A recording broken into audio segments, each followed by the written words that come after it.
I don't know if Kathleen Kennedy had been named and shamed by Elon Musk on a worldwide stage on her bingo card for today, but here we are, and for a woman used to the rest of Hollywood royalty groveling at her feet, that's a tough one to swallow. And it's still just one small piece of the latest failures surrounding the Acolyte. Let's dive in.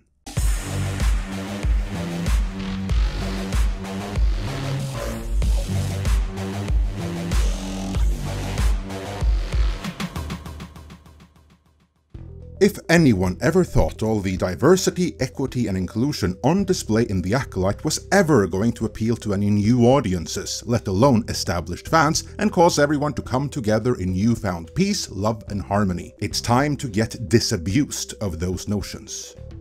The Acolyte is an ongoing disaster that, at best, is going to be detrimental to the careers of everyone involved with it.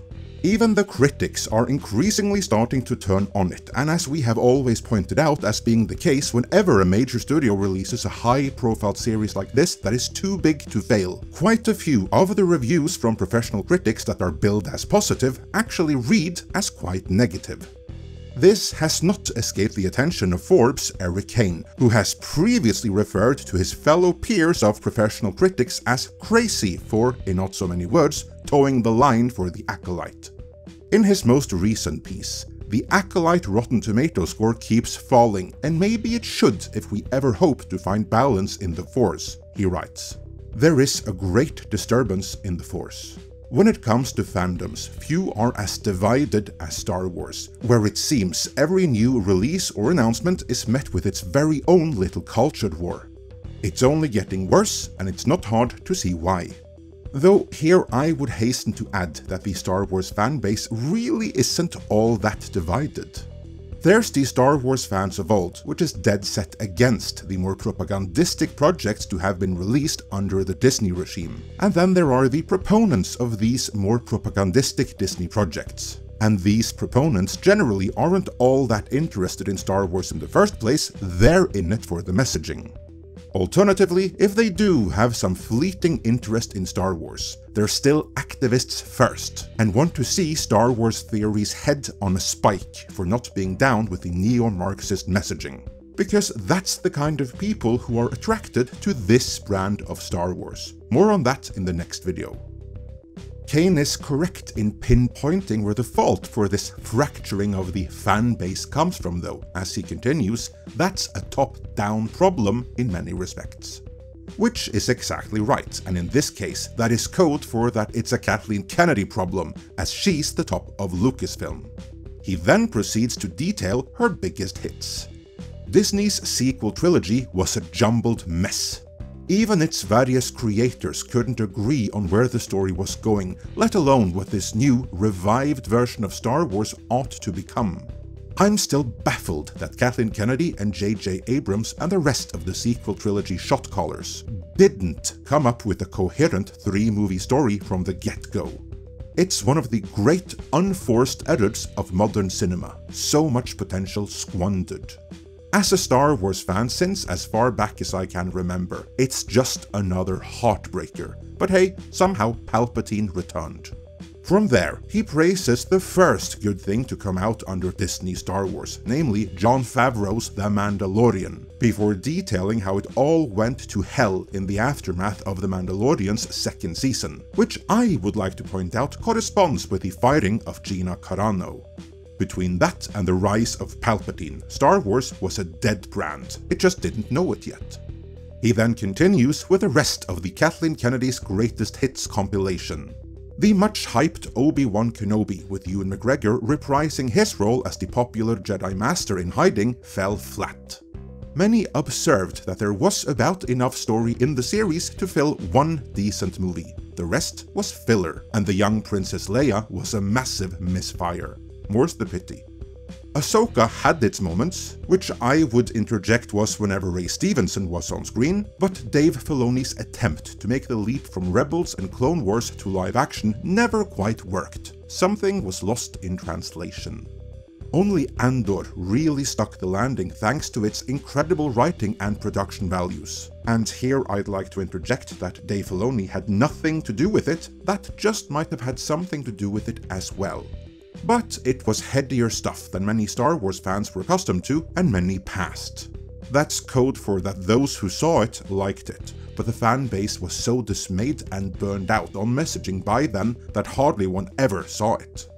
This then brings us to The Acolyte, and the massive discrepancy in how it's being rated by the professional critics of the entertainment media complex, some of whom we have previously described can be swayed into writing a positive review for as little as $50, and how it's being rated by actual audiences, and how the gap between the two is being blamed on review bombing. On the gap, Kane writes, "This is not necessarily a reflection of The Acolyte's quality in a vacuum, however. This is the result of years of growing apathy and dismay. These super low scores following a flood of reviews, over 25,000 on Rotten Tomatoes, far more than most Star Wars shows, is referred to as review bombing, and that's a fair description. But I think review bombing has a place in modern online culture. I don't believe it's entirely trolls giving the show bad reviews. I don't think it's just a bunch of racists and sexists either. Sure, they're out there, and they certainly make their unpleasant views known. Except we haven't really seen it that much," but he continues. "Nor do I think we should simply write off these reviews as dishonest or politically motivated. For many of us, there is simply a sense that the Star Wars we know and love, and have loved for decades since we were but young Padawans, has been utterly changed for the worse by people who don't understand or appreciate what made this franchise great to begin with. And that is exactly the case." Let's here shift to what Elon Musk said, which made international headlines. The New York Post, for instance, wrote, "Elon Musk slams Lucasfilm boss for killing Star Wars with woke propaganda, more deadly than the Death Star," which is an apt summation of a meme that Elon Musk responded to, pictured in the article, in which Kennedy is depicted as a franchise killer, to which Musk replied, "She's more deadly than the Death Star." He later concluded this exchange by referring to this very article, saying, "Reality is even crazier than the South Park parody." And you can't really argue with that, because they didn't put just one, but a bunch of chicks in it, and they made them all gay and lame. What The Acolyte has done is, in a sense, expose Kathleen Kennedy for the fraud she always was.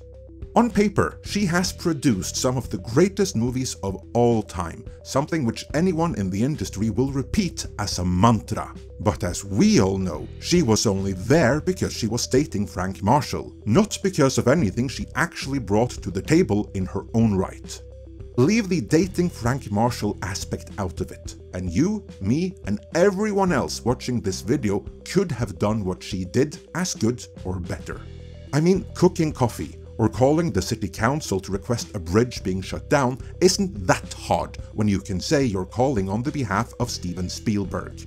Remove Spielberg and Frank Marshall from the equation, and The Last Airbender is what Kathleen Kennedy can do as a producer on her own. And for all that posturing about representation, Forbes revealed that she can't even get equal pay right, and on The Acolyte no less. You'd think that wouldn't be possible, but since the series was filmed in the UK, certain disclosures have to be made, including any differences in pay between males and females, where it was found that the average hourly pay of the women who worked on The Acolyte was 19.4% less than men received. But it was also 13.5% lower when taking the middle number if hourly pay is ranked from the highest to lowest. What's more, although men outnumber women in the bottom and two middle hourly pay bands, 53% of the employees in the highest hourly pay band were also male. Inequality has been a hot topic recently for Lucasfilm president Kathleen Kennedy, but not this kind of inequality. The befuddled writer concludes, before bemoaning the lack of women in the Star Wars fanbase, perhaps she should have ensured those working behind the scenes on its latest show are getting paid the same as the men. It boggles the mind that this would be an issue in a company that prides itself on the force being female, and where, as we saw in our previous video, James O'Keefe documented illegal discrimination against white males, yet here we are. Whatever you put on your bingo cards wasn't enough. Let me know your thoughts on this in the comments.